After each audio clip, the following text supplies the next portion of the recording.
Broadcasting live from his stop-motion headquarters in Stillframe, Missouri, your host and guru of all things stop-motion, here's Marc Spess. So, next what we have, I'm going to close this, is Vincent's project. And if you guys know Vincent on our site, you can go to his profile page. I can give you guys that, and you can friend him. Vincent's been a member of our site for a while, and he wrote to me actually before last week, and I didn't see his email. Actually, I had like 500,000 emails, people wanting to talk to me and ask questions, and also, spam and all that kind of stuff. So I didn't see his message, and he said he finished his project, and that he wanted me to debut it on our live show. And he's been working on this project for a while now, I guess maybe a year or so. I would say it's about a year ago. We were still selling stick fizz, and his project utilized stick fizz, which are no longer made. And I thought those were really cool toys. In fact, we sold a lot of those things until the very end when the company folded and went bankrupt. But he posted a lot of pictures as well, and I'm going to post a link for you guys here. If you guys, Vince says he's worked on it for 2 years, so a really long time. And he posts a lot of pictures on our site. And these pictures here are of pre-visuals using computers. Well, this one picture is. I don't think there's any others like this one. But this was like a concept design of the main character, or one of the main characters, that is sort of like the boss, and that lives in this post-apocalyptic world. And here you can see how he drew it out on some paper to get a good scale reference next to this stick fizz figure. And stick fizz are only about 3 inches tall, and it's, if you guys don't know what they are, they're just sort of posable plastic figures that you can customize. And we sold them under the premise that you can sort of use these figures to practice animation, or make your own little short films or whatever you want. And so Vince took up the challenge, and here you can see the beginnings of his character. And Vince, what was the name of this this monster android spider character? I don't remember. Here's a bigger picture. And you can see how he added these rods and hinges and sort of made this armature out of wooden pieces here. And the whole thing has legs and so forth. And this is before he started on that stuff. So this is like probably from almost 2 years ago. He calls it a corpser, and it's from the Gears of War TV commercial. Oh, okay. So let me ask you a question, because I don't have Gears of War. I've seen a few screenshots, but the original design here, did you make this in a computer, or was this the actual like screenshot of the model that they made for the video game here?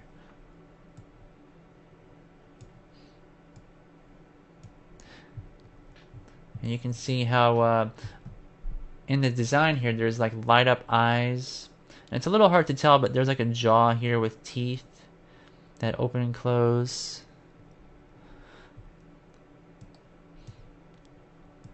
Okay, so what I'm going to do is I'm going to go back to the album and show you some in-progress shots of this head that he created.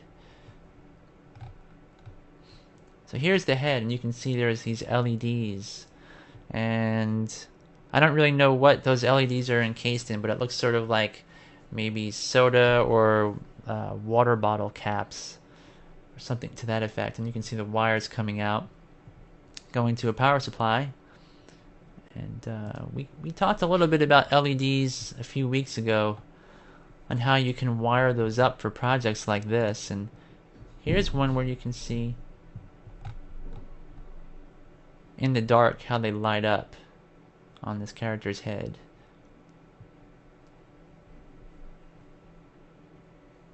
Oh, Vince says they're light bright pins. Oh, okay.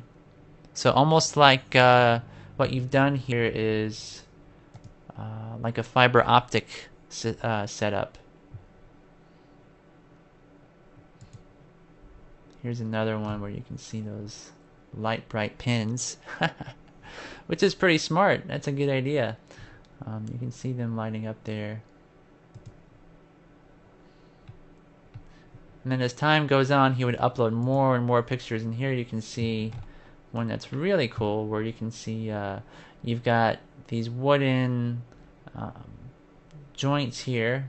Looks almost like paint sticks sandwiched together. I'm not really sure.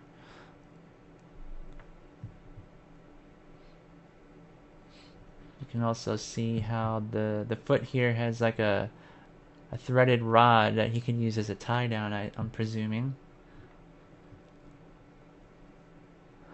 Oh, and Vince says that with the light bright pins, there's LEDs that light those. And Vince says, yes, they're paint sticks for the legs. So it looks like just like a sandwich joint, but there's actually two sandwiches on top of each other. Okay, let's go back. Here's a top view, or actually here's a side view that looks pretty cool. Let's look at this one. And you can see also that there's like a base where the whole thing can slide forward. And we're going to look at a animated GIF file later on where you can see how that slides.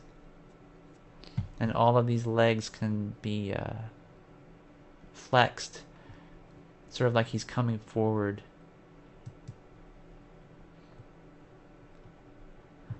Then, okay, here's where he's adding foam to the legs. You can see in detail.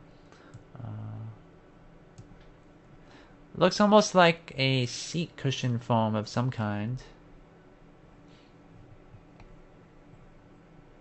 Ron says, I have a second during the presidential debate I'm watching to say, I'm sorry for not being present for the show tonight, but the debate has torn me away. Yep, I was watching that too. It's actually recording on my recorder because it's really fun to watch debate sometimes. So I don't blame you, Ron. Alright, so Vince, now can you tell us what you used for this foam? Is it like where you brought it maybe for others to get this for themselves?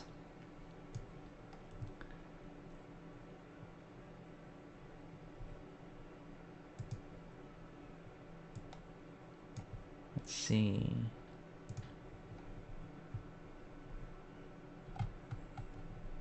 It's another one.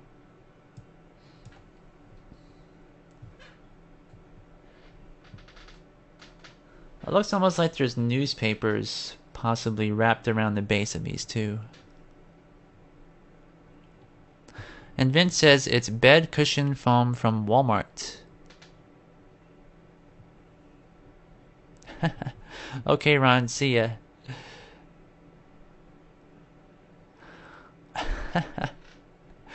Dragasani says, Ron would make an amendment to the Constitution to ban all CGI films.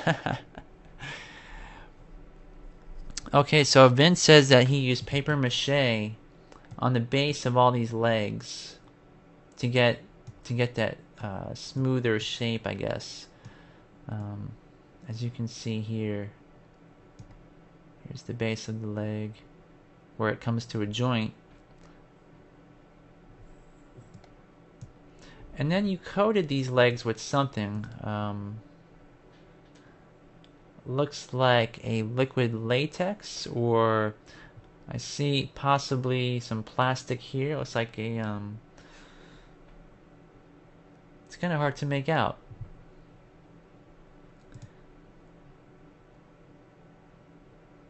And here you are screwing the legs into the base, your wooden base. And Vince says it was Mold Builder latex. Okay. And correct me if I'm wrong, but I think you can buy that.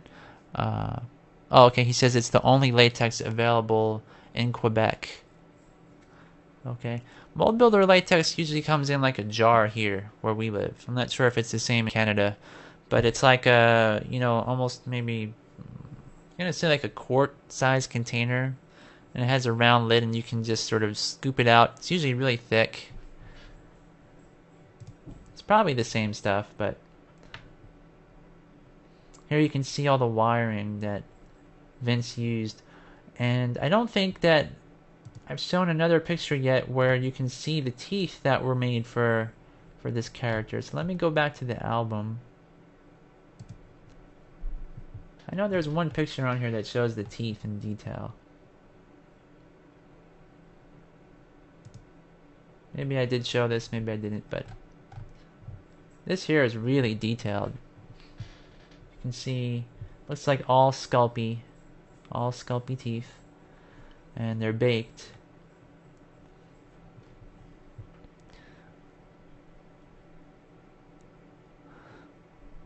Oh, okay.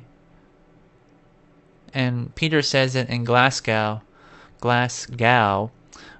they get big plastic tubs of this stuff.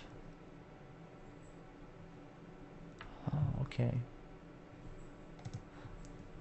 So let's get down to the bottom here and sort of show what this thing looked like all painted up and finished. Here it is with the lights on.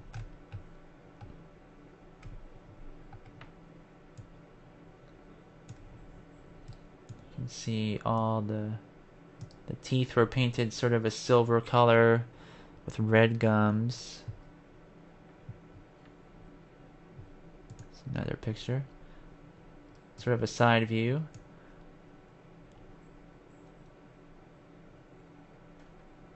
And it looks like maybe you airbrushed some darker black into all these parts.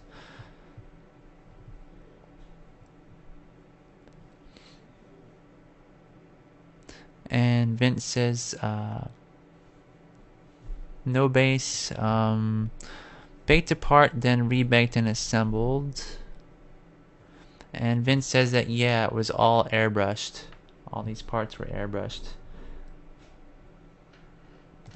Here he is with his mouth opened. And here it is lit. And also the LEDs or the light bright pins with the LEDs are lit up. Very scary.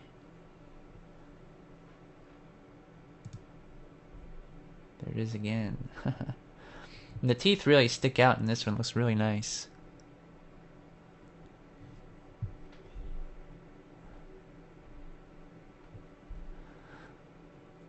Dean says, I saw the new Gears of War 3 ad the other day and it made me think of Toys of War. Yeah.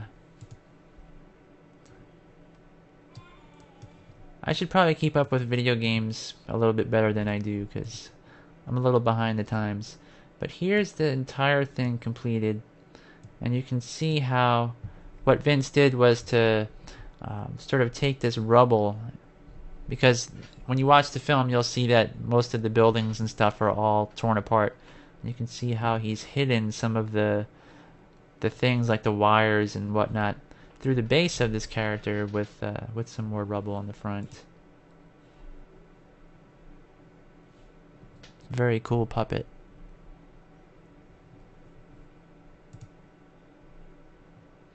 And there's Vince. And you can see the scale and the size of this thing is really big. One of the largest stop motion puppets I've seen built. Outside of like Oogie Boogie from Nightmare Before Christmas.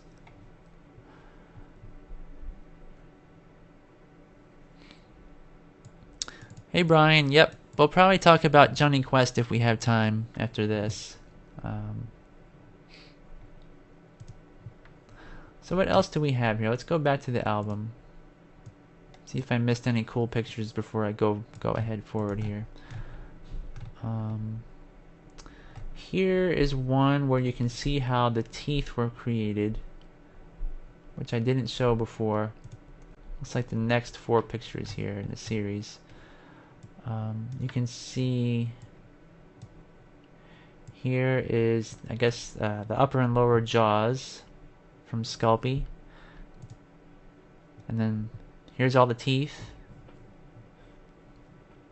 which I'm presuming maybe they were hot glued in or epoxied.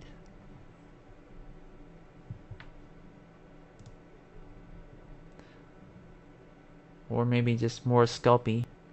Looks like just Sculpey in there.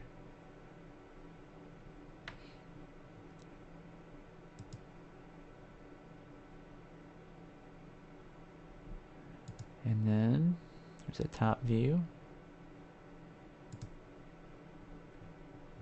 And there's Vince working away. Another cool shot. And you can see again the scale is, it's almost like size, the head is about the same size as Vince's head. Really large. Alright, so those are some pictures that Vince posted on our site, and there's lots and lots of pictures. I guess our site has like more pictures than anywhere else, so it's really cool if you want to check that out.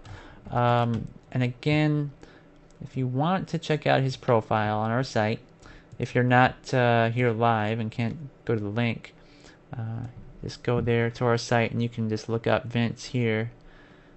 Just type in Vincent, and let me see, where would you go to do that? You click on the community link and probably just type in Vincent in the search over here.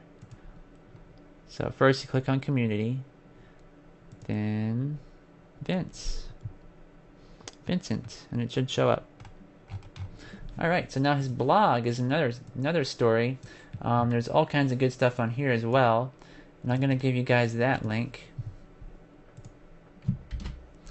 And I guess I'll show it first this time for our viewers. If you want to find this on Blogspot, here is the actual URL. Maybe I can expand this. Oh, I guess I can't. But it's http://Vince, VINCETEREAULT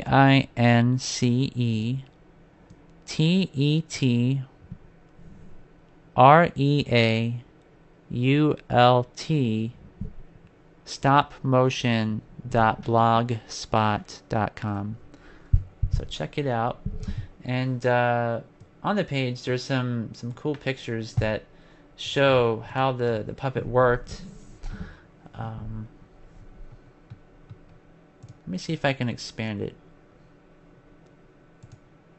I don't know if I can make it any bigger, but I can zoom in for you guys.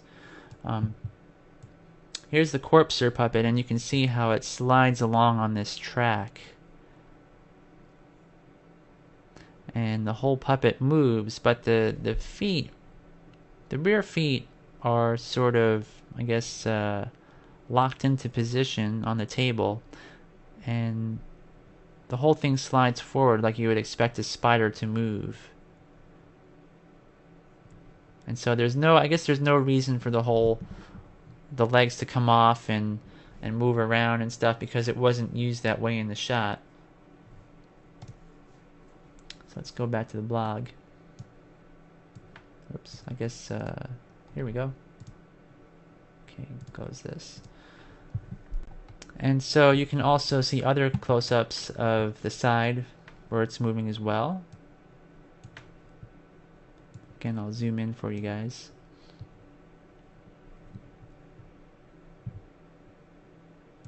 And I'll just, I'll briefly read about it, since this is one of the latest posts. And then what I'll do is I'll show you guys the film. Okay, so it says here, animating the legs one by one was something I was considering at first, but after doing some tests I thought that would be too hard to animate for the little results I would have had. So my final setup goes as follows. The 2 middle legs were removed.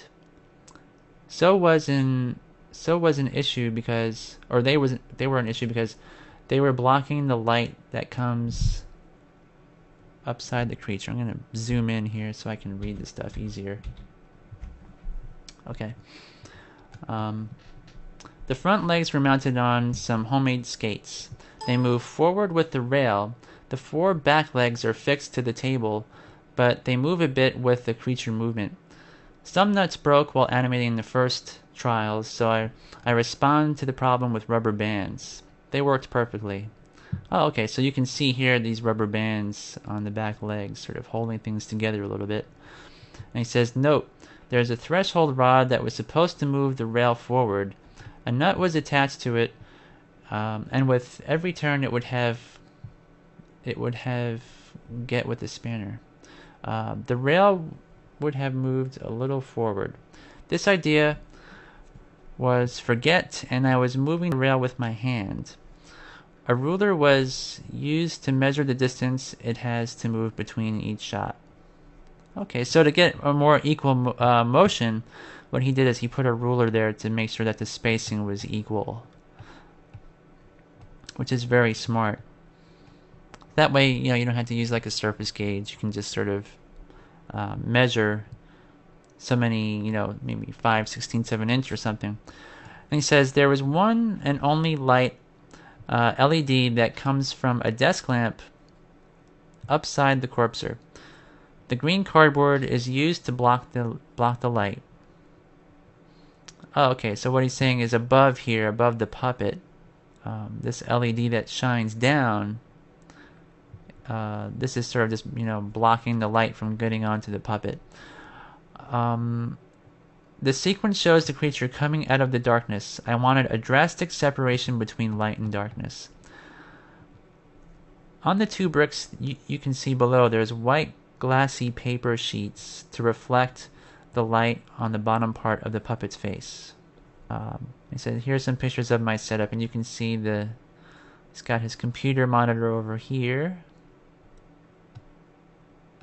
And here it is in the dark, and you can see the LED. I'm going to zoom in for you guys.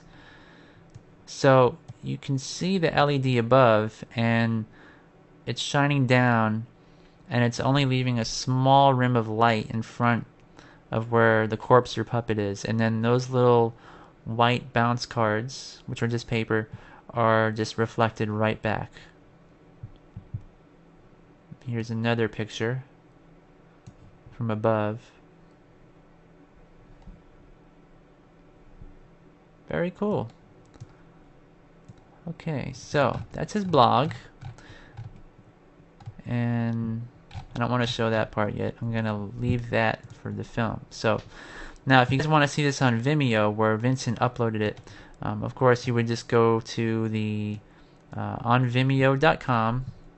You'd go, and for searching videos you would type in Toys of War, and that's where you can find this. Okay, so let's play it.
Alright, so there you guys have it. And there's some parts in here that Vincent and I kind of talked about. And he said that maybe some of the scenes were a little bit too dark. And I didn't think so. Actually, I thought it was perfect. It starts out with our stickfa figure, who's our hero, and you'll notice that in the shots in the beginning, I told Vince, I said, you know, it looks to me like the sun is actually going down. And you're trying to compress a lot of ideas into one film and in a very short time. So it's almost as if, as time goes on, you'll notice it's a little bit darker and darker. And then when the stickfa figure finally meets the corpser puppet, it's like completely pitch black. And it's really dark. I mean, it is dark, but to me it works out really fine. And so he was kind of, you know, worried that maybe it's too dark here, but to me it just adds to the, and I don't know if you guys can see that here. I'm gonna just freeze frame it.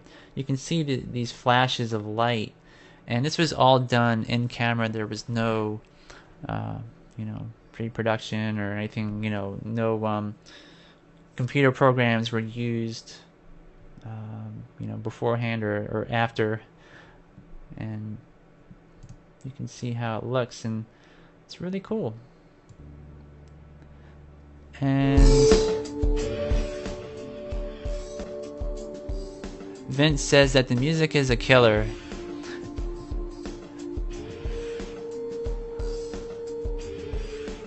And Peter Montgomery says stop motion was smooth as silk.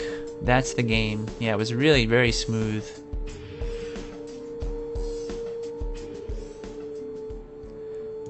Dean says great movement, or great mouth movement.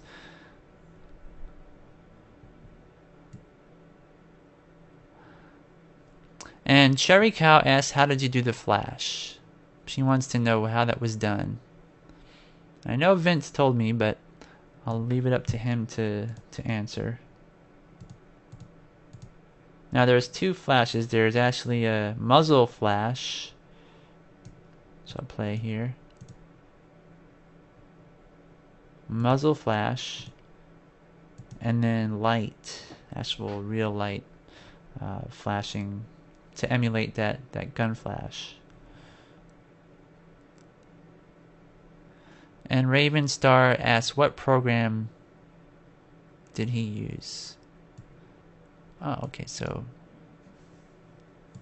Vince sent a link on how he did his muzzle flash, so let me see if I can go there. Okay, so let's answer the question here.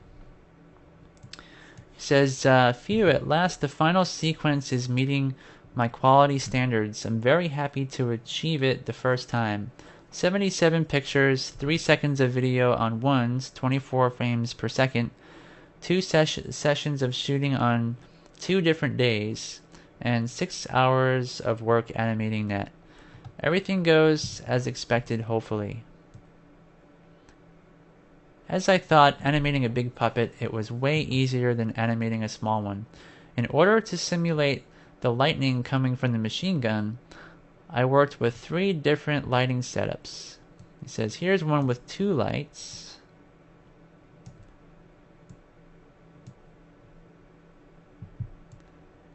Here's one with 1 light. And then here's one with no light.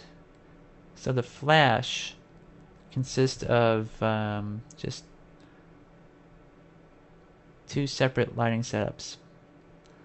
So one which is using 2 lights to become really bright, 1 light to be, you know, moderately bright, and then no light.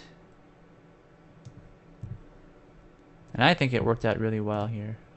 Probably just watch this one more time. And that's at 24 frames per second. Here it is again. And I think that it's sort of like you're like being eased in and out of the lights, if you can call it that. I think that dimming sort of makes the transition a lot nicer than if it were just on off, on off, on off, on off. I think that would have been probably too harsh. So that worked out really well. So what else? Peter says that just blows CGI out of the water. Got its smoothness and the reality of a puppet. Top quality. I'd like to post this on the advancement page, Vinve, I guess, as that's what Ron Paul and myself are all about. Whoops. Don't want to ban them. Click the wrong button. Okay. Brian says, the darkness helps hide the rigs, etc. And Ravenstar says, love the sculpt of the puppet spider. And Brian says, Sigh, still stuck on film count. Sigh, at least go to 25 frames per second, pal. And Vince says, watched a lot of machine gun scenes frame by frame. Ah, okay. So he studied some machine gun scenes.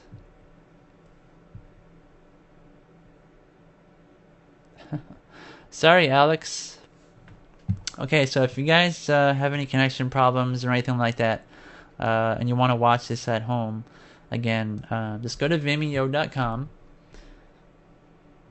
and then go to it says join Vimeo at the top and all that. Just type in the search bar Toys of War. Just type this in there and it will pop up for you.